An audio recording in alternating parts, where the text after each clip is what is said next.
Hey everybody, welcome to the Pop-Up Studio. I'm Matthew Reinhardt. I'm a pop-up book creator, a children's book author and illustrator, and I want to welcome you to my channel. I welcome you to my studio. This is it. And I thought we'd do a little something different today. I thought we would go through a recent book that just released with me and my imprint at Inside Editions, Reinhardt Pop-Up Studio. And I'm gonna have links for these books down below. So I thought what it would be really cool is to go through like the process of making a pop-up book. And this is my most recent book that's just come out, Disney Cinderella, a pop-up book. Well, let me give you a little guided tour of this Cinderella pop-up book. You can explore the beloved tale of Cinderella through intricately crafted paper engineering by Matthew Reinhardt. That's me. Follow along with Cinderella's animal friends as they watch fairy godmother's magic turn a torn dress into a breathtaking ball gown and see Cinderella's drab home life magically transform into her happily ever after. There's 5 stunningly detailed pop-up spreads to show beloved moments from this classic story in gorgeous detail. It's all here for Disney Cinderella fans and young readers and whomever. It's all right in here in this Cinderella pop-up book. I loved all Disney movies. I loved animation growing up. Still do. I love it. This is one of my favorites of the Disney princess movies. You know, of course, I know that if you watch my videos before, you've heard me talk about this. Little Mermaid is my absolute favorite. I got to do this one. This came out a couple years ago, and this is the next one in our Disney storybook series. So it was really fun to work on both of these, but I'm gonna focus on Cinderella this time. And what's great about these books is they're a little bit more, they're for younger readers, they're a little less intense than some of my larger, like sort of marquee, big pop-up, extravaganza books. These are great, sort of storybooks to share with younger readers. They're exploratory. Look at all this stuff that's inside. This one I got to work with Carolyn Boyd Purdue, and she did all this amazing paper craft art. Look at that incredible cover, and there's this little shiny too. But anyways, so it's sort of a cross between something for very young readers, and it's a lower price point, which is fun because sometimes I do these very intense paper engineered books, and it's really fun for me to create things that are a little less extreme. Oh, look at that, transforming, look at that. Oh, yeah, she's looking fabulous, and even more fabulous right there. So to make something that's interactive, that's fun, that's 3D, so I'm gonna go through like the process. How do we start? How does it, what do we make the artwork? How do we make the pop-ups? How do we do all that stuff? So I'm gonna go through that and take you through each step of making a pop-up book. Kind of show you behind the curtain, right? There's no curtains here. There's some cheap shades. I got some cheap shades. But anyways, let's get started. Let's start at the beginning. What's the beginning? Concept. All right, so here is an initial concept document, concept outline that we created back in the beginning, just in the initial stages of like, what are we imagining is going to be on each page of the pop-up. And so you can see, sometimes I use, visual references like screenshots from the movie and things that will happen and, go through each stage, what's going to happen. And I'll just say maybe this spread features a pop-up scene that includes a larger scale Cinderella along with her fairy godmother. And I have no idea how that's going to be engineered in the beginning, but it also says there's going to be a pull tab located beneath Cinderella that transforms her ragged dress into a shimmer gown. So I don't know exactly how it's going to happen, but that is the action that I want to happen. And then I'll use, different visuals and descriptions for everything. Now, for some books that are a little bit more complicated, I may draw pictures of what the pop-ups look like, but I don't like to do that a lot because it can limit me in 2 ways. It either makes something I can't engineer physically, or I could make something way better than I'm imagining. So I usually like to work just in concept, words, maybe some visuals of the scenes or characters, but not much more than that. So this is just an initial document. And from here, then I'll get right into paper engineering. So after this goes through to the team at Disney, they go yes or no. And then I listen to their comments. Maybe they have different ideas about things that could happen. And then we get started on paper engineering. And that's the fun part. That's when I just start cutting and folding paper. Let's go. Let's go to the next stage, which is paper engineering. All right, well, here we are at my desk, and this is the next stage, which is actually paper engineering. So I'm not gonna cut and fold paper and show you how it's all done, but I am gonna show you these initial prototypes. Sometimes they're small, look at this, compared to the size of the book, it's much bigger, right? So, but this, sometimes I'll work in a smaller size just because I'm playing around and I'm trying to see what the mechanism is. So look at this. This is like, it's all just hand designed, right? So it's just all by like messy and, you know, well, it looks nice, I guess. But, you know, sometimes when I'm engineering, I may start with something, it doesn't work. I'll tear it off. I'll tape something on that works better. And so you can see like just even like really rough, like where I want to cut some of the building. And so I looked at Cinderella's house and I sort of adapted it. And I knew that we wanted little windows so that we could look in, and we have pull tabs that do them. I didn't make the pull tabs on this copy, but I just made something really rough to begin with. And I'm not always excited about drawing at this stage. It's really weird. I don't love drawing on a pop-up because it's really hard. You know, I really want to get my pencil on there. Sometimes I do. It's weird, like with my brain, it's almost like I have to switch it over to drawing mode. So sometimes my drawing isn't as good when I'm paper engineering because I've like switched it off to figure out. It's really weird. It's really weird. So these are initial prototypes. You can see I just use like scrap paper. So this is the pop-up of Cinderella, and see it got stuck there.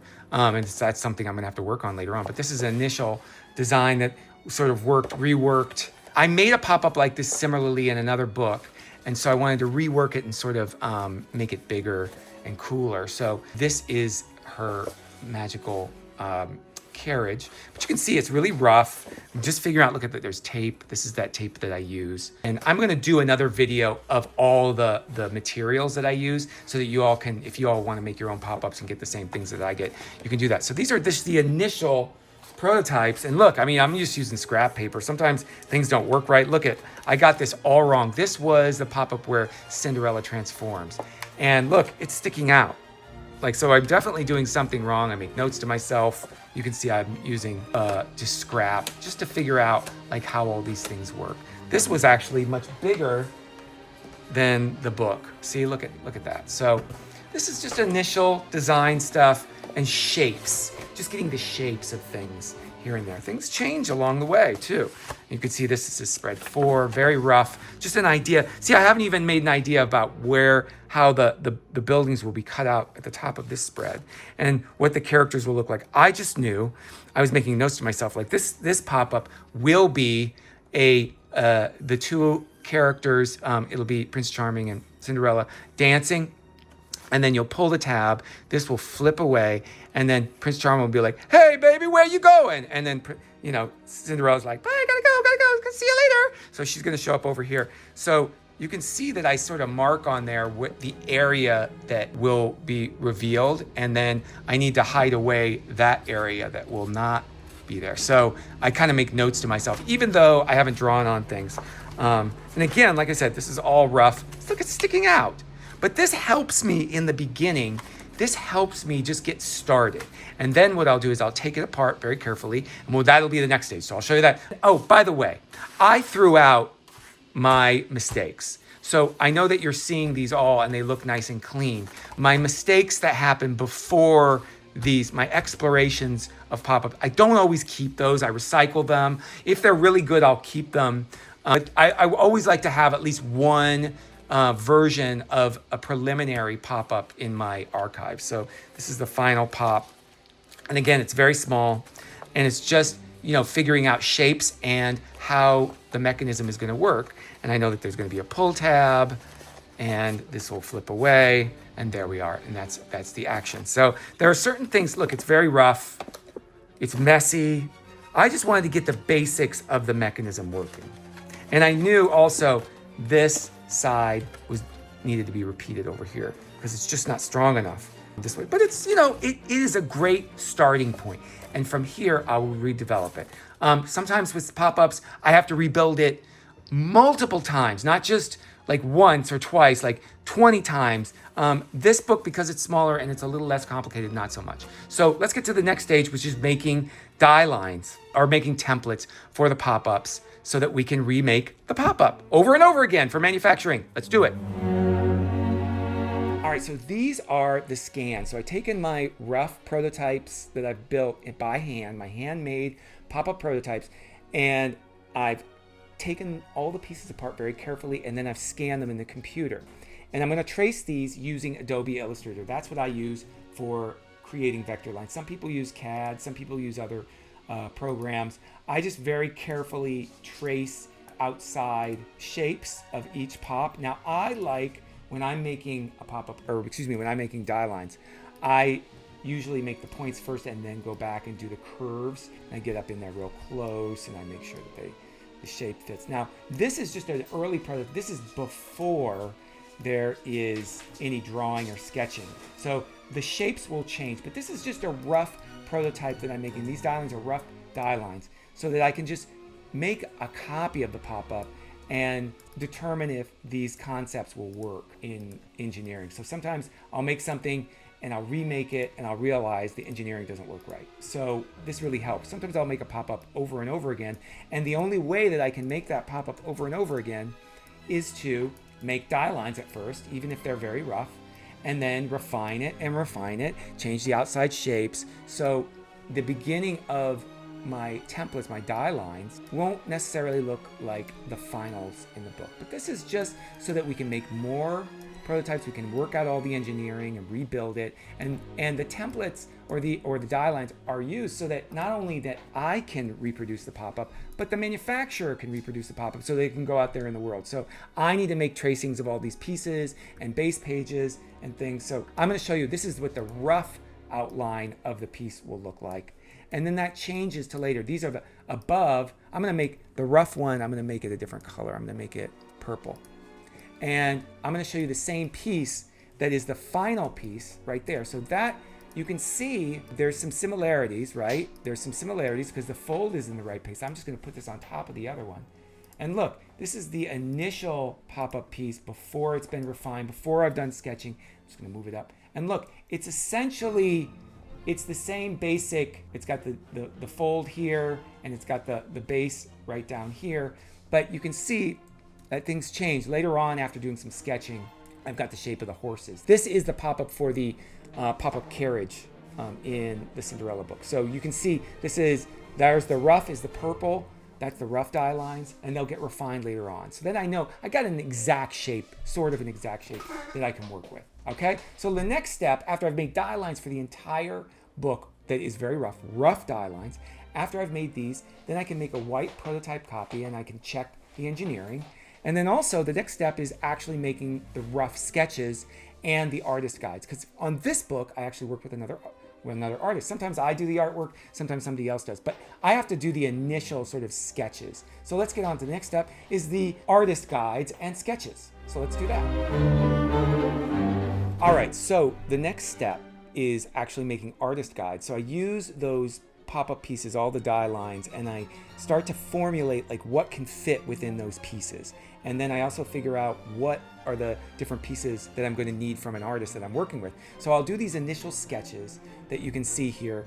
These are very rough. I'll use just, rough reference material of the characters and everything, and I'll make notes on things. So for example, if I ask for a character like this Cinderella, I may say, she needs to be on a separate layer so that there's artwork for everything that's behind her as well, because I might need to move her, and if she's on a different layer, then I can move her and then there will be artwork beneath her. So I have to make notes like this. I will need the side of the carriage, and I need the wheels, and I need you to make sure that the wheels are separate from the vines that are holding the wheels, the vine axles, and the same with the horses. They need to be in separate layers. So like everything that the artist is going to do, and Caroline did this amazing paper art, which I'll show you in a bit, from these sketches. So this is just rough, so you can see, but I'm giving instructions about what needs to be there. Like there needs to be a reflection on the ground, and this is the road that's underneath the carriage, and this is the grass that's underneath the carriage, and that's the water that's beside the road underneath the carriage. So that's the ground. So I have to think about all these different things, including things like, oh, if we're gonna have artwork around the text border, what's that gonna look like? So it's kind of a magical thing. So this whole thing is all laid out. These artist guides go to, and they're to size. So I say, make the artwork this size. Now, I do believe Caroline's work initially begins with paper, different kinds of paper that she scans. It's like collage style art, very much similar to what I do. She also digitally manipulates it. So she paints and cuts up the paper in the computer and puts it in layers. So it's kind of a collage digitally that she sends to me in a different file. So this is an artist guide file. All All right, so this is the next step, is actually getting the final art. But before we go somewhere, this book in particular, it was important that I made a sketch prototype. So I took these sketches and actually put it on a pop-up. So let's look at that. Okay, this is the sketch prototype. Now this whole video here just kind of shows me going through the sketch prototype, and you can see I've added all those sketches that I drew. And this is before it goes to the artists, right? So this is just my initial sketches from those artist guides that you saw. So I applied it to all the different pieces. I chopped it up and put it on the pop-up pieces. And we do this to go through it with not only my publisher and everybody there, like my editor and everyone. They go look at it and they go, oh, this looks good, this looks bad. But I also this goes to the team at Disney, and they'll look at it and go, oh, we really like this, and oh, we don't like this. And so this is just the rough version with sketches on it, so they get a clear idea of how the pop-ups work, how the artwork is going to look, or at least, you know, going in the direction of looking. See, there's our carriage that we worked on earlier, and those sketches that we worked on. Again, very, very rough. It kind of shows lines where the text will be. You can see it. I'm just going through it very quickly. Now you can see sort of some of the pop-up pieces working. So it looked really rough before. We added some sketches to it, and this is great to just give an idea to everyone what this book is going to look like. And I also send this to the artist who's working on the art guides, or working on the actual color art, so they can see how all their sketches will come together in the end. So again, just rough. This is early in the beginning, but it gives you a clear idea. It's almost like, I think I like to consider it like a 3D sketch, right? So it's 3D sketch, just an idea, but it's not the final. There's no color. And the next stage we'll get to actually getting the color art on these pop-ups. All right, so here are our sketches. Let's look at what the artwork is going to look. So there are the sketches that I gave initially in the artist guides, and then we're going to slowly, well, let's see. It's not so slow. Here is the final art that came back. So the artwork came back in Photoshop. Some of this stuff was done in like real cutout paper, then scanned and made in layers. So you can see, if we go up close, we can really see like the real handwork. So you can see the statues, or excuse me, the statues. You can see the shadows. I'm reading that, but you can see the shadows. You can see the cuts. You can see the paint that she added in. And sometimes there's some digital work as well in there. So there's Cinderella. She's so beautiful. And so these are all the pieces that I'm going to use. And what I'm going to do is I'm going to take this artwork that she sent in, and I'm going to chop it up digitally and add it to the die lines. So there's the original, and there is the final, more finalized artwork, which is really wonderful. I love the look of that paper. You can see where there's like maybe some smudge pastel for the shadow. Like, she did such a beautiful job. And some of these more delicate areas too, because there's so much, there's so little. So you can imagine those tiny pieces of paper that she's cutting up and then gluing together and folding, or gluing and adding, you know, some of the details in digitally later on. But you can look at this. I mean, this is incredible. So she did this for the entire book. So this is taking that finalized art, and now let's chop it up and put it on the pop-up pieces. That's the next step. All right, so we have our die lines, we have our color artwork, and then what I do is I go into Photoshop and I start add artwork into the pieces. There we go.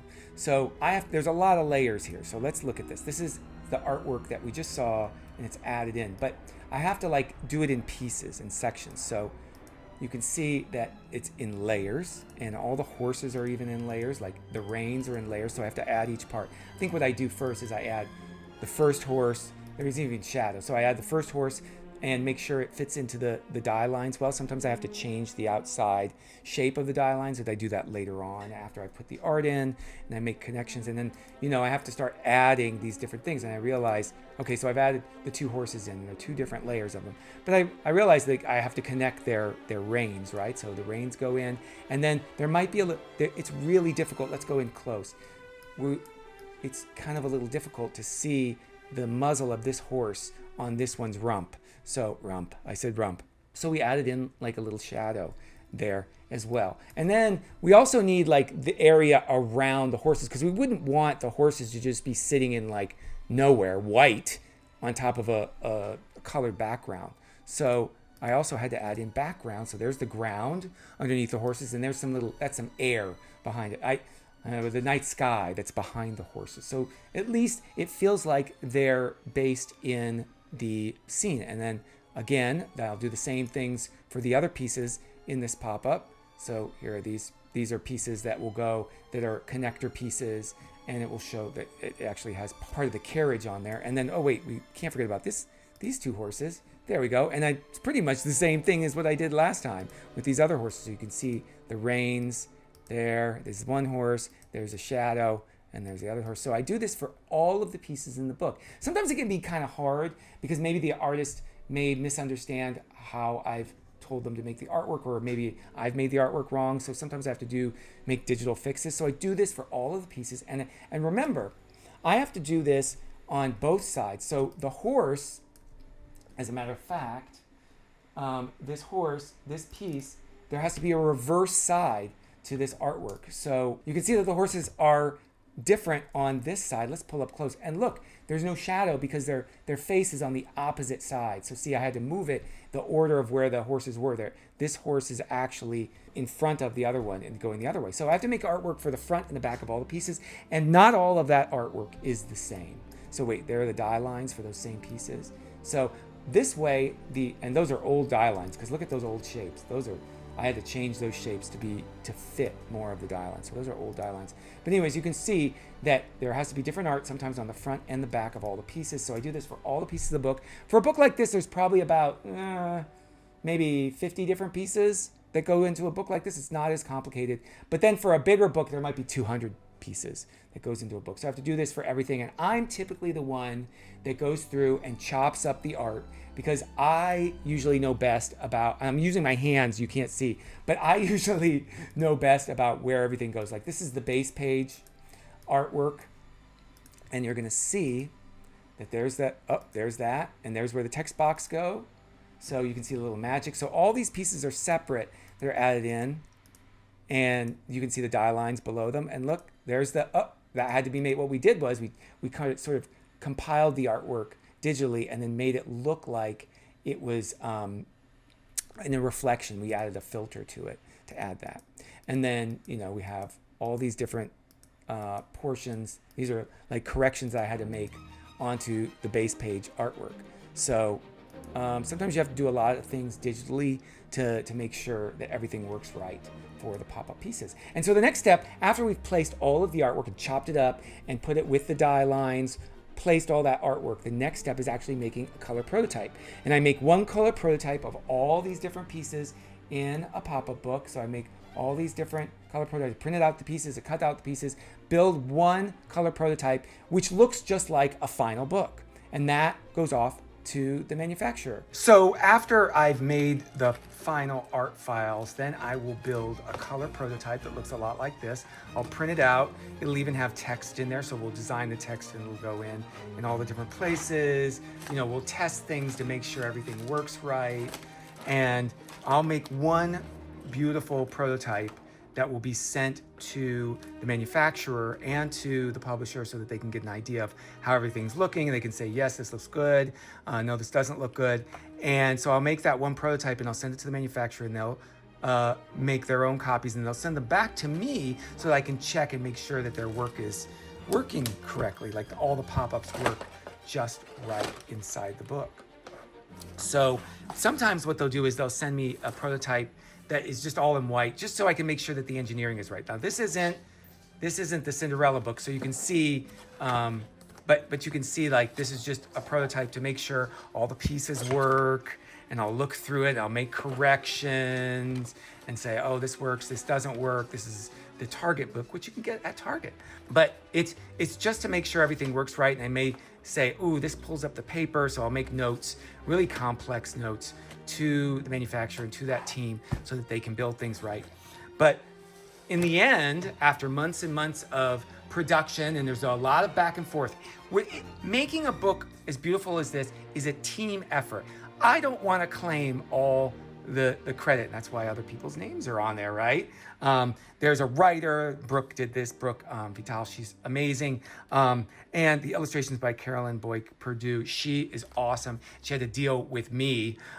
So it's a team effort, and it's not just the team of making all this beautiful artwork and the design team that goes into everything, but it's also the manufacturer, their team of assemblers. All these pop-up books are hand assembled. So someone has to glue the pieces in place over and over again for thousands of times for it to come together. And there's a lot of work in between. We work together. They may say to me, Matthew, you're building something wrong. Can we rebuild it like this? And I listen to them. So it's a team effort to make a big project like this. There's all the licensing people at Disney that go through and make sure that all our characters look right.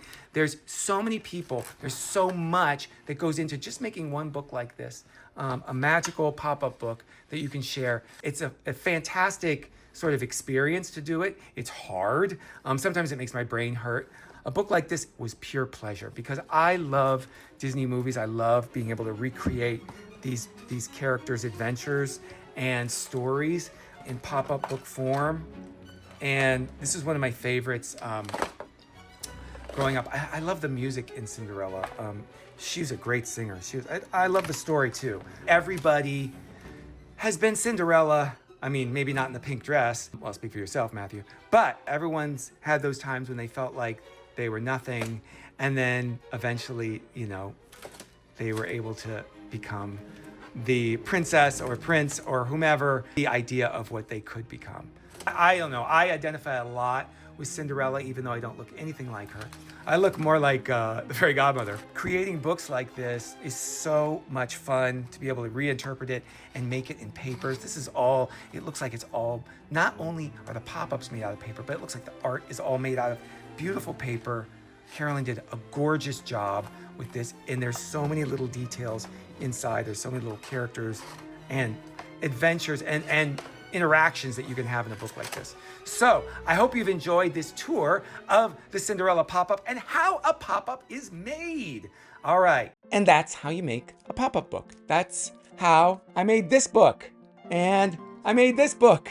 Both there are links down below if you want to purchase these great Disney titles from Inside Editions and from me. I've really enjoyed sharing this with you. I'm going to do this more often with future books. In fact, there's a couple big books that are coming down the pike.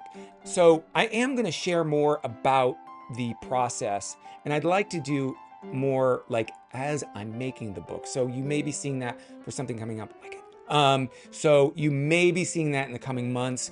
I really like sharing with you all this process. It's a weird thing. Like I think about what I'm doing with these books, and to me, it's second nature. I do it all the time. So I think, oh, you first do this, you do this, you do this. But to a lot of people, they don't understand. They just think, bam, it's done, and there you have a pop-up book. I wish it was that easy. There's a lot that goes into it. When you're working with licensed characters too, there's a whole other layer of working with other people. So it's a kind of a twisted mess, but I understand it.